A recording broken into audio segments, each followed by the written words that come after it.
said, Eddie, hey, honey. What are you doing? At least she's not a camera hog. She's pretty polite. Just keeping quiet, huh? Okay. Whenever you're ready, brother. Okay, so next let's talk about your transition from WCW and now moving over to WWF. It's a pretty good story. Okay, let's hear it. For you. What happened was things were changing because all the guys in WCW were spending Ted Turner's money. Mm-hmm. Yeah. And they were spending like it wasn't theirs. If they were spending their own money, they'd be writing a $80 check or going to Pizza Hut instead of Mellow Mushroom special. You know what I mean? Yeah. They're spending somebody else's money. It's easy to spend money, but it's not yours. Yeah. So somebody new came in. I think it was the Pizza Hut guy. What was his name? He ran a chain of Pizza Huts. He was like a chairman of the board, CEO of Pizza. I know what you're talking about, Damn, I got his name. Illich? Brazil? Yeah, Little Caesars. Yeah, that's Little Caesars. A big name. Anyway, he came out and kind of cleaned house. Yeah. So he wanted John Gonzalez to take a pay cut. And John Gonzalez signed a contract for 3 years, and his 3-year contract was up. So he signed a 2-year contract.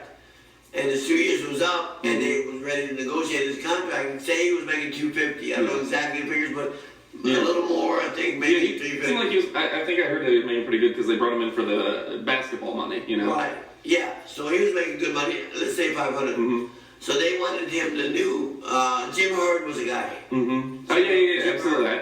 As soon as I heard it, I knew it. Yeah, it's Jim Herd. Jim Herd. So they brought Jim Herd in to manage, micromanage. Yeah, and a lot of people would like him, that's for sure. Right.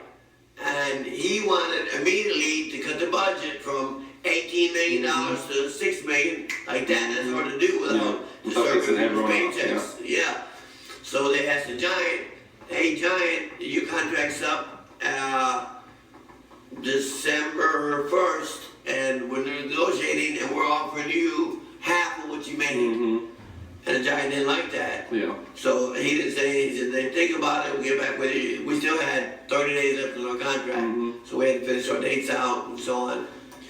So the Giant's pissed off. I didn't know this. So the Giant comes up to me and says, hey, Fonzie, did you hear what he said? They want us to take a pay cut. Probably not come, maybe come my pay too. Which was, you know, I wasn't Ric Flair, so I couldn't demand shit.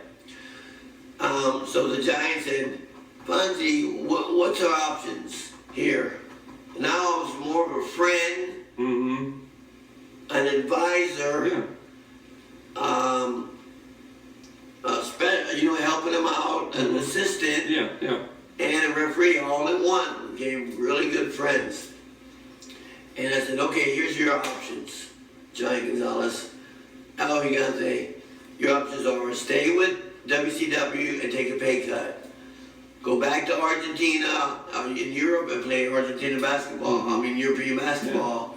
Or maybe I can call Vince McMahon up because I know J.J. Dillon, who's an assistant booker to Vince McMahon, is his right-hand man. And J.J. loved me. He was Dusty's assistant booker the whole time I was in the state of Florida. It was Dusty and J.J. They were pretty good combination. J.J. was very articulate and keeping facts, figures, names, numbers, very smart, borderline high IQ. Not a borderline, high IQ. Very good, organized. So he was Vince's man. So he said, wow, Fonzie, do you know anybody in WWF? I said, yeah, I know the assistant booker. I don't know Vince, but I know J.J. Dillon. That's just like talking to Vince. And he said, okay, you call him up. I said, I got the green light to call WWF up and negotiate a contract for you? He says, yes, you do. I said, okay. And at the time, we were at my house in Florida. I lived on Lake Juanita in Odessa, which is north of the airport, where Jack and Jerry Briscoe, God bless Jack, who just passed away. Got a story about him too. Stories about everybody, but stay to the format here. So he said, okay, call up J.J. Dillon. So I called J.J. Dillon up out of the blue. Nobody knows that our contract's running out. J.J. hasn't heard from me. We don't talk to office. Vince doesn't talk to Ted Turner. They don't like each other, right? So I called up J.J. And I get right to the secretary answers, Priscilla, how can I help you? JJ, the secretary, I said, hey Priscilla, this is Fonzie. I wonder if I can speak with JJ. She says, hold on please. I'm waiting for 4 minutes or something. And then JJ picks up the phone. He's not gonna blow me off. I worked with JJ for years. Hey Fonzie, hey, how you doing? He's got twins, he's married, beautiful. Hey Fonzie, how you doing? Oh my God, how can I help you? I said, okay JJ, here's our predicament. They want us to take a pay cut. We don't want to. We can go, and Japan office wanted, Giant Bubba's office wanted him to sign a contract with Japan. I'm sure they would love to saw us, yeah. Yeah, against Giant Bubba on the line. So, here's our dilemma. Our contract's ending. I didn't say they want to take a pay cut. I said our contract's ending in WCW. So we can stay there. We can go to Japan.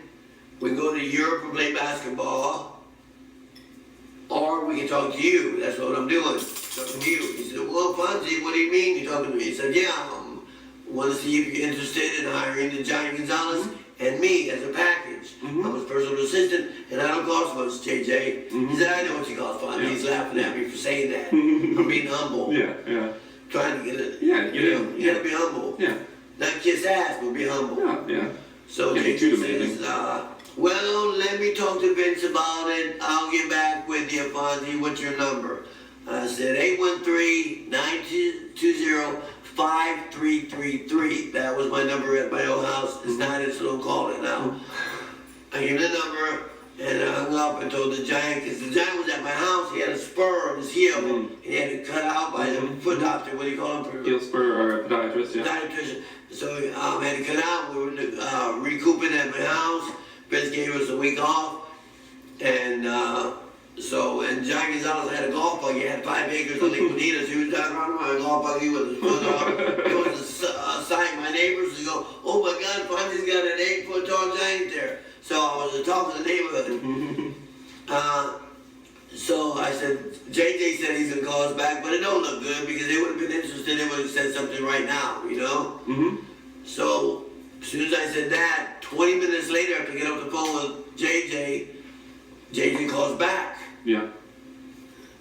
Fonzie, Vince is very interested. When can you guys come up and have a meeting with him? Yeah. I said, at your convenience. We're off for the week. He's got a little spur he had taken out. He said, how about tomorrow? I said, okay. He said, I'm going to put you on with Priscilla, give you your info. We'll see you tomorrow. Hangs up with me, Priscilla picks up. Priscilla, the Giant only can go first class because he can't sit. Me, I can go coach.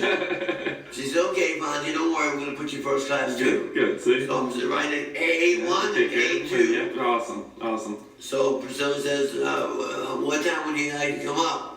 Whatever's convenient for you, Priscilla, whatever time they want us there. Yeah. So she said, okay, we're going to put you in a 10 a.m. flight. You'll be here at 12:30. They won't pick you up. Take you to Vince's house, Wow. not the towers, right? Towers. Yeah. You get to Vince's house, and you can take it from there. I said, thank you very much, Priscilla. I've never met her before. Who the fuck is Priscilla? I don't know. That'd be nice. She could have a lot of power. Some of those women do. Yes, ma'am. They got the ear of the boss. And I got a letter there that Vince sends out to all the boys. I'll show it to you about. She probably wrote it.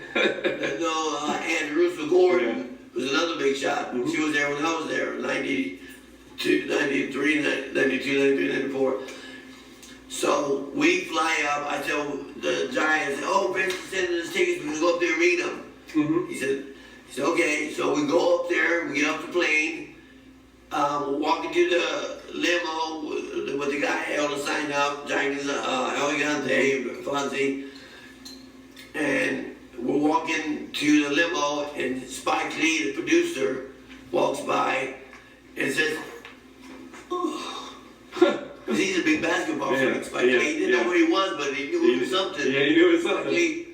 And I gave him my card and said, we're pro. Call us. Call us. So we go have the meeting with Vince at his house. Vince loved us. He loved the package deal. He loved the Giant. I was spectacular. He said, when's your contract up? We said, December 1st.